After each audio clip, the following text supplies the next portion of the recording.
से ही दिखने में सुंदर नहीं थी, लेकिन अमीर बाप की बेटी सृष्टि पर उसकी माँ जान छिड़कती।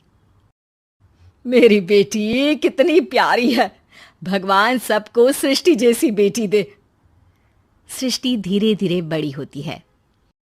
एक दिन सृष्टि की सहेली कहती है, तू दिखने में कितनी अजीब सी है, लेकिन मैं जानती हूँ हम सब में सबसे अच्छी शादी तो तेरी ही होगी। तेरे पापा अमीर जो हैं। और बता नहीं सकते यार, दहेज तो हर कोई देता है, ये क्या ज्यादा ले जाएगी अपने पति के लिए?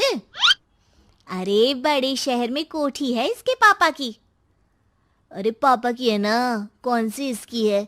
इसकी होती तब तो कोई भी लड़का इससे शादी कर लेता। अरे पापा की मतलब पापा की है तो मेरी ही है ना? किसने कहा? अब तेरी तो तब होगी ना जब तेरा भाई ना हो। वैसे भी शादी के बाद सारी प्रॉपर्टी भाई के नाम होती है। सृष्टि समझ जाती है कि उसे किसी भी हालत में माँ बाप की सारी प्रॉपर्टी को अपने नाम करना है, लेकिन कैसे? एक दिन सृष्टि का भाई शीनू कहता है, बहन क्या कर रही है? तुझसे एक बात करनी है। अरे हाँ हाँ करना, मैं तो तेरी बहन हूँ। बहन मेरी लाइफ में ना एक लड़की है, बहुत अच्छी है। मैं सोच रहा हूँ माँ और पापा से बात करूँ शादी के लिए। सृष्टि को समझ में आ जाता है कि भाई की शादी होते ही भाभी उसे एक दिन भी घर में बर्दाश्त नहीं करेगी। क्या बात है भाई, बताना कौन है वो? यार वो बहुत अच्छी लड़की है, पढ़ी लिखी है, मेरे साथ जॉब भी करती है। बस एक प्रॉब्लम है। हाँ प्रॉब्लम? क्या प्रॉब्लम है भाई? यार वो शादीशुदा है, लेकिन उसके पति ने उसे सिर्फ इसलिए छोड़ दिया क्योंकि उसके माँ बाप दहेज नहीं दे पाए। सृष्टि ये सुनकर न जाने क्यों खुश हो जाती है। अरे भाई तो क्या हुआ, लड़की तुझे तो पसंद है ना? शीनू को लगता है कि बहन उसे समझ रही है। वो इस बात से अनजान होता है कि उसकी बहन की मंशा पूरा घर हड़पने की है। सृष्टि अपनी माँ से कहती है, मम्मी मुझे तो बहुत चिंता है, पता है शीनू क्या कर रहा है? अरे क्या कर रहा है, वो तो काम पर जाता है और वापस घर आता है। नहीं ना माँ, वो यही तो नहीं कर रहा, बाकी सब कर रहा है। आपको पता है उससे प्यार है, और वो भी एक शादीशुदा लड़की से। हैं? ये क्या हो गया? मैं सोसाइटी में क्या मुंह दिखाऊंगी?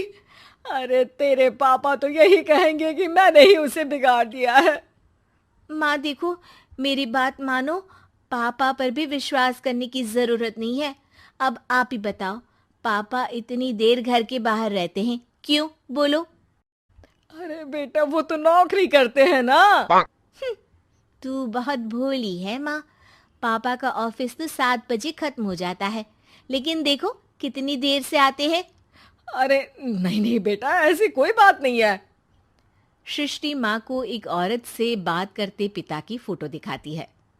देखो माँ कैसे हैं पापा, मैं ना कहती थी कि पापा सही नहीं है। मैं तेरे पापा से बात करूंगी, दे फोटो मुझे।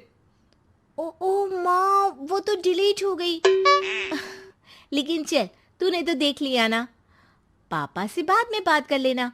और हाँ, मेरा नाम बिल्कुल मत लेना। हाँ माँ। अब क्या था, सृष्टि के माँ और पिता के बीच झगड़ा होना शुरू हो जाता है। सृष्टि के मन में क्या चल रहा था कोई नहीं जानता था। एक दिन, माँ सृष्टि के लिए एक लड़का देखा है, वो लोग शाम को उसे देखने आने वाले हैं।